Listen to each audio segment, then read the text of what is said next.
Nah, di dalam penjara tak terlihat yang tanpa kita sadari, penjara itu meliputi sistem ekonomi dengan uang kertas atau uang fiat, tambah lagi dengan pola ekonomi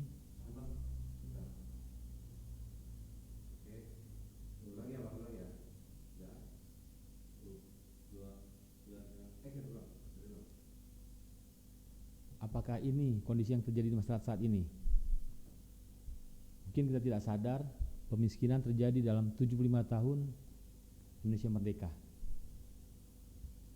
Semakin kerja keras,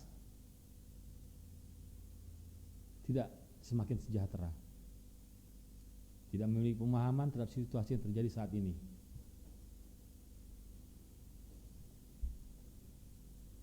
Ini pun kita bisa sadari, ini mungkin problem Anda yang bisa kita lihat di slide itu. Penghasilan meningkat, tapi kebutuhan tidak pernah cukup. Banyak hutang, selalu pinjam uang untuk kebutuhan darurat, selalu menggunakan kartu kredit, suka telat bayar tagihan. Hidup terlalu konsumtif, sulit menabung. Saya berharap yang kita harapkan semoga dengan manfaat pada materi ini kita bisa memahami ketidakadilan dalam sistem perekonomian saat ini sehingga bersemangat untuk mengajak lebih banyak orang untuk melek finansial yang sebenarnya. Hingga hasil kerja keras kita tidak sia-sia. Memiliki spirit perjuangan yang sama. Di sini saya mencoba untuk membawakan, saya juga sangat terinspirasi dengan yang dibawakan oleh coach kami ketika di top 2021 Training Office Center. Saya coba membawakan juga, maaf izin untuk coach Faruk Chandra, saya membawakan apa yang coach bawakan ketika mentraining kami mengenai penjara umat. Saya terus terang sangat terinspirasi dengan apa yang coach bawakan saat itu, hingga kalau sampai merasakan sungguh tergugah saya, sampai dikatakan berdiri bulu kuduk saya dan menggigil saking terinspirasi dengan coach Faruk Chandra. Mungkin kita bisa lihat, kita coba bahas penjara apa yang sedang tidak dirasakan oleh umat. Penjara umat, mungkin sistem ekonomi saat ini yang kita lihat, ada bank, negara, United States sebagai Amerika Serikat, yang sungguh diciptakan oleh mereka hingga akhirnya negara kita atau negara-negara berkembang terjebak debt trap. Ini cuma sekilas saya bahas karena memang cukup pelik di sini, juga terlalu banyak intrik yang saya sendiri pun kurang menguasai. Yang jelas debt trap ataupun jebakan hutang itu menjerat kepada seluruh negara-negara kita, terutama negara-negara muslim. Salah satunya adalah jeratan inflasi yang hingga saat ini tanpa kita sadari, kalau sejak tahun yang pernah saya lihat data terakhir tahun 96, kita sudah merasakan 500 kali pemiskinan. Sungguh miris. Bisa dilihat dari situ daftar hutang negara RI, negara kita Republik Indonesia yang tercinta. Tahun 1999 hutang kita 1,13 miliar. Berlanjut terus karena kebiasaan mengutang, telah jebakan hutang tadi, hingga kita akhirnya pada tahun 2020 kita sudah hutang kita Indonesia mencapai 404 miliar. 404,7 miliar. Yang kalau dikurskan dengan kurs dolar untuk rupiah saat ini, hutang kita mencapai 5.868,15 triliun. Miris kawan-kawan.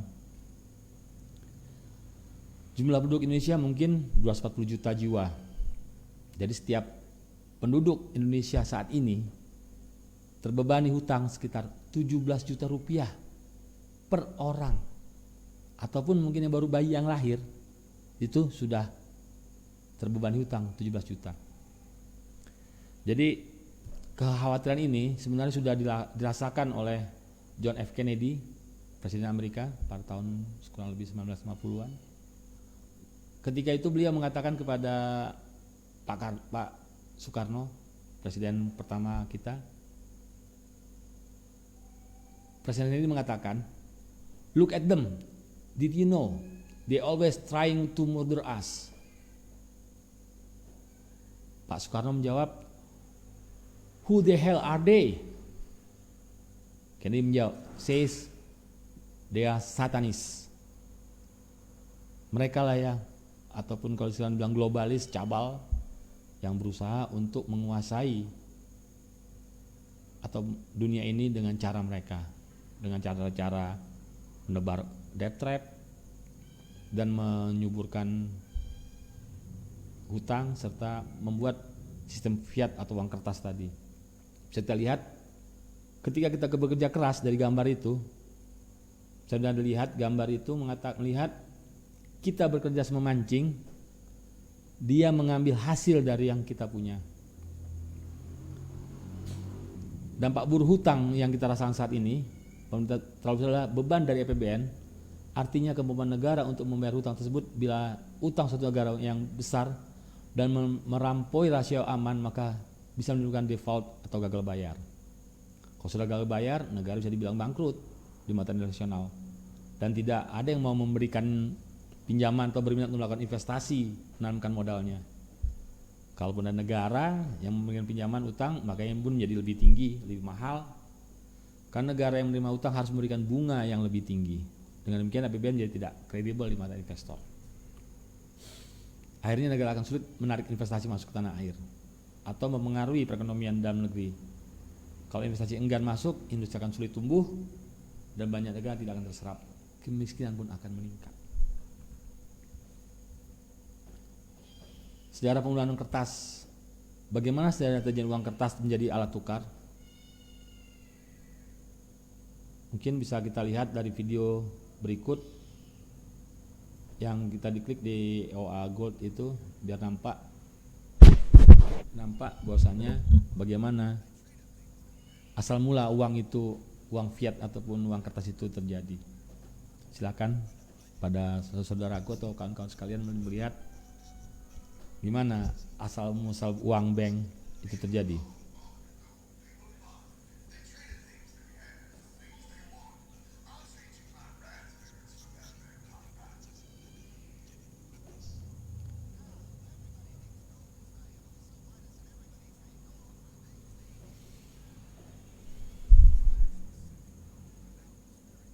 Kita lihat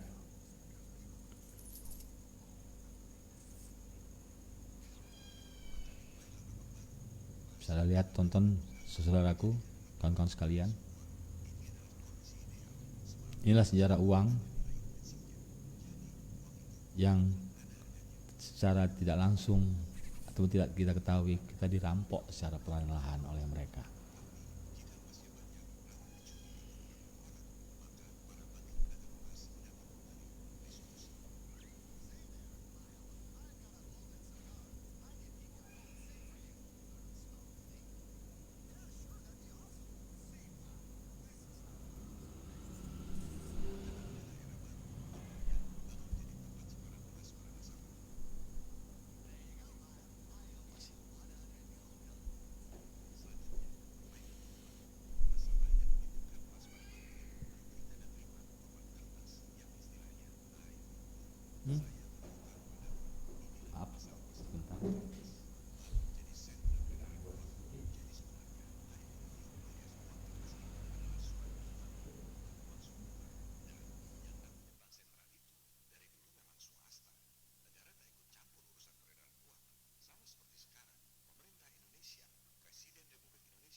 Jadi dari situ kita melihat, sadar bahwasanya saya coba untuk di sini bukan saya ingin saudara-saudaraku ataupun kawan sekalian bukan belajar pada saya seorang fakir. Saya ingin menyampaikan hal yang saya ketahui, dan saya harap saudaraku, kawan-kawan sekalian bisa menyampaikan apa yang saya tulis ataupun saya bawakan ini kepada saudara kita yang lain, memberitahukan kepada mereka bahwasanya kita sedang terpenjara ataupun ya dimainkan oleh sistem yang tidak sesuai dengan kaidah-kaidah yang ditetapkan oleh Allah Subhanahu wa taala dalam Al-Qur'an. Karena dalam ini ekonomi sekarang ini, uang itu bukan uang.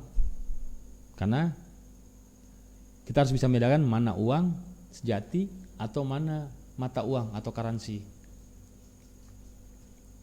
Nah, di sini nampak di gambar, bisa Anda lihat uang kertas dan uang logam dinar atau dirham yang nampak. Di situ nampak akan jelas bahwasanya mana uang sejati, mana uang yang tidak sejati. Karena kalau memang uang sejati, dia mempunyai mengandung tiga sifat. Satu, dia mempunyai sifat sebagai alat tukar, medium of exchange. Yang kedua, dia bisa menjadi alat takar, unit of account. Yang ketiga, dia bisa sebagai alat simpanan, store of value. Apakah uang kertas bisa memiliki itu tadi? Saya rasa tidak. Contohnya mudah, bila uang kertas 100.000 kita potong 2, apakah berlaku 50.000 per potongannya atau tidak? Atau kita bagi 4 jadi 25.000? Kenapa? Uang kertas itu tidak mempunyai nilai intrinsik, beda dengan emas ataupun logam mulia. Sejarah mata uang di Indonesia pada tahun 1996 dari atas persetujuan Badan Komite Nasional Pusat dan Menteri Keuangan menetapkan Undang-Undang Pengelolaan Uang Republik Indonesia. Di situ tertulis, dengan tidak mengikuti peraturan yang ditetapkan selanjutnya dalam Undang-Undang tentang Uang Republik Indonesia, maka dulu sebagai dasar nilai tentuan Rp10 uang Republik Indonesia sama dengan emas murni seberat 5 gram. Kalau sekarang kita ya mungkin saya rasa enggak. Itu karena udah tidak diakui. Sejak kapan uang kertas ini terlepas dari emas? Mungkin bisa rekan-rekan bisa komentar. Ya, memang sejak tahun 1971 secara sepihak Amerika Serikat menyatakan bahwa dolar AS tidak bisa lagi ditukar dengan emas. Karena itu tadi hukum gagalnya runtuhkan hukum Bretton yang mengakibatkan kerusakan-kerusakan yang terjadi karena penggunaan uang kertas. Satu, uang kertas ini terus merosot hingga meningkatkan inflasi harga yang tinggi. Uang kertas munculkan ketidakadilan ekonomi sehingga mungkin terjadinya kesewenang-wenangan yang dilakukan oleh sekelompok orang yang merugikan umat. Tiga, karena uang kertas diciptakan dari sesuatu yang tidak ada sebelumnya hingga berkeseimbangan alam tidak lagi terjaga. Akibatnya, kenaikan harga barang tidak dan jasa secara terus menerus menjadi kehidupan umat semakin sulit, semakin rendah kemampuan daya belinya. 4. Perekonomian yang semakin sulit dan menekan kepada masyarakat yang berpenghasilan tetap, kecil dan tidak menentu. Kerusakan yang terjadi ketika menggunakan sistem uang kertas, contohnya terjadi di Venezuela pada tahun 2016.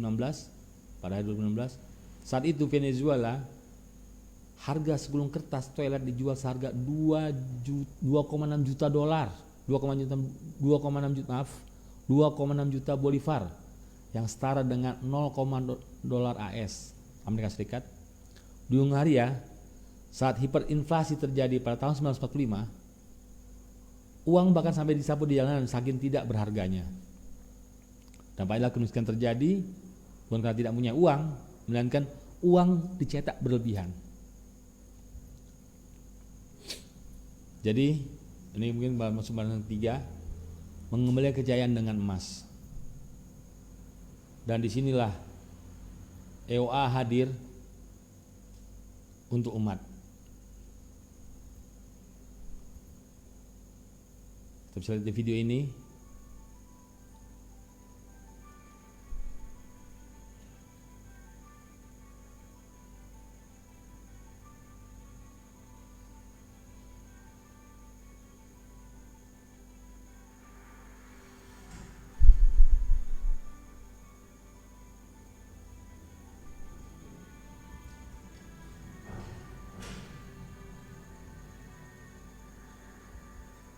Kami dengan sepenuh cinta, logam mulia EOA Gold mengembalikan kejayaan dengan emas.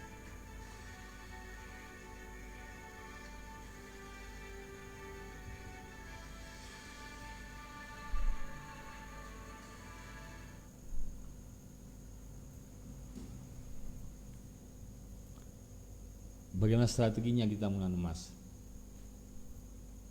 A, K, dan M. Definisi masing-masing akan saya coba jelaskan. Amankan, kembangkan, manfaatkan.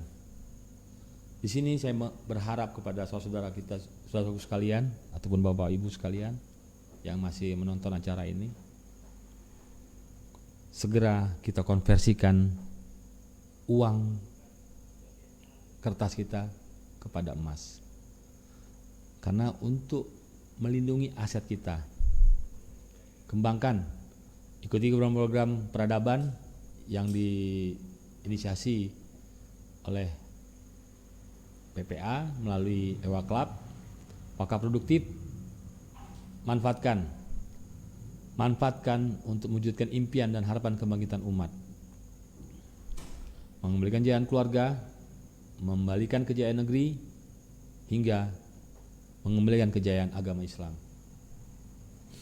Apa saja bisa kita lakukan saat ini? Memberikan edukasi pada umat tentang emas, mengembalikan emas ke kantong-kantong umat. Itu menjadi target visi kami. Kami berniat, kami pun menyauti visi dari EOA Gold Pusat maupun PPA. Visi kami adalah 1 kilogram 1 family, artinya satu keluarga Islam di Indonesia mempunyai 1 kilogram emas, sehingga dengan penguatan finansial kita bisa menyelamatkan masa depan umat. Uang kertas, mata uang saat ini tidak sama dengan uang sejati. Uang kertas hanya berfungsi sebagai alat tukar, tidak mampu menjadi alat takar, bahkan alat simpanan. Maka konferensikan sebagian besar harta Anda menjadi uang sejati agar selamat dari jeratan inflasi yang menyengsarakan. Bersiaplah menuju masa depan di mana emas dan perak akan kembali menjadi uang sebenarnya. Maka kami EOA Gold hadir dengan memakai sistem ababil melawan raksasa kapitalis yang ada di dunia ini dengan memperbanyak agen-agen peradaban ataupun agen EOA Gold, karena agen EOA Gold bukan hanya sekedar penjual emas, ia lebih dari itu. Ia adalah agen perubahan kebagian Islam yang berdakwah dengan cara menguatkan ekonomi umat, agar kita, bangsa Indonesia dan umat Islam, bisa terlepas dari penjara yang tidak nampak memang, termasuk jebakan hutang maupun inflasi yang selalu dimainkan oleh para kapitalis dan musuh-musuh Islam. Semoga kita bisa merdeka dari segala yang ada. Jadi di sini saya mencoba menyampaikan apa yang dilakukan oleh Lee Kai-shing, orang terkaya di Hong Kong. Tidak peduli berapa banyak uang yang Anda dapatkan, selalu ingat untuk membaginya menjadi 5 bagian secara proporsional. Yang bisa kita katakan di sini saya bisa lihatkan di tabel 60% itu adalah kebutuhan pokok kita, meliputi dari kebutuhan dasar, makan, minum. Yang jelas itulah yang harus kita penuhi dahulu. Tapi yang jelas perhitungan ini harus dilakukan di awal ketika menerima uang, menerima penghasilan kita, dan segera dibuat posnya masing-masing.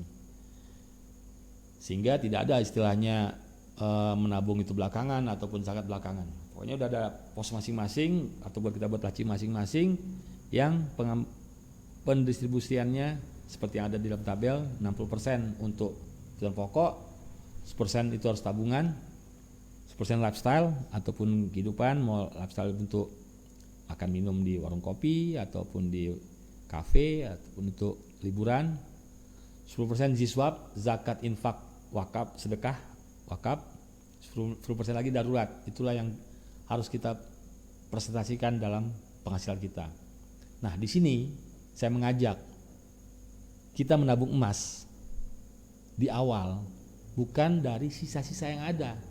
Sudah habis terbagi, akhirnya nggak nabung-nabung emas.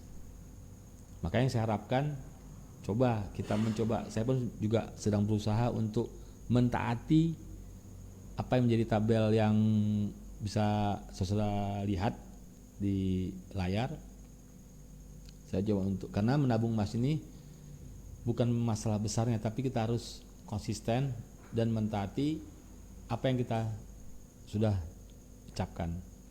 Dalam artian, kalaupun tidak dapat kita punya target 2 gram, ternyata memang penghasilan tidak ada, hanya 0,5 gram, ya sudah, tetap 0,5 gram yang kita harus simpan.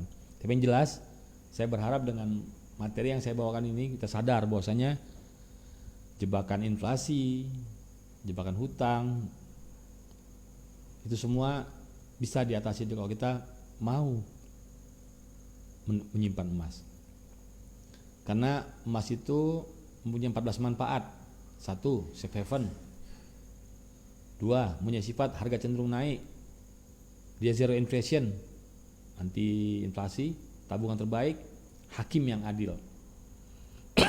Aset terbaik, hukum data emas, multiple use, bisa diwariskan, mengontrol sifat konsumtif, pinjaman cerdas, terjauh dari riba, menyelamatkan aset umat, universal currency.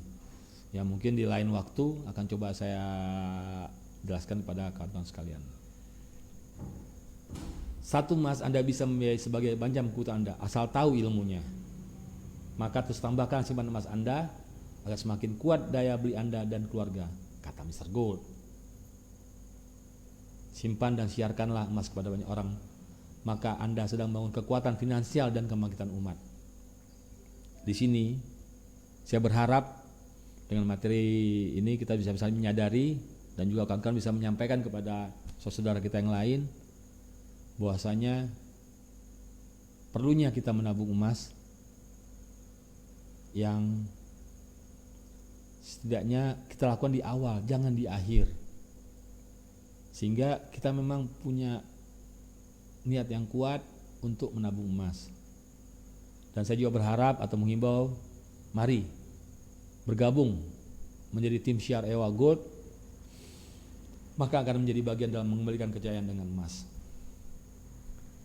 Sekali lagi, mungkin dari hasilnya semua, saya harap kawan-kawan yang masih menonton ataupun melihat live streaming ini ataupun video ini bisa membuat kesan dan pesan, bisa dibuat di YouTube, di status kawan-kawan sekalian, atau di WhatsApp ataupun di media yang lain. Yang saya harapkan kita coba untuk menabung emas itu di awal. Begitu penghasilan dapat, langsung kita bagi. Yang saya tadi contohkan 5 pos tadi. Begitu apa yang katakan 10 juta uang rupiah kita, dapat kita 10 juta dalam awal ini, 10% berarti 1 juta. Itu yang langsung kita konversikan menjadi emas, sehingga kita bisa melihat kejayaan umat dengan emas dan selamatkan aset umat dan bangsa kita dengan emas. Akhirul kalam, wassalamualaikum warahmatullahi wabarakatuh.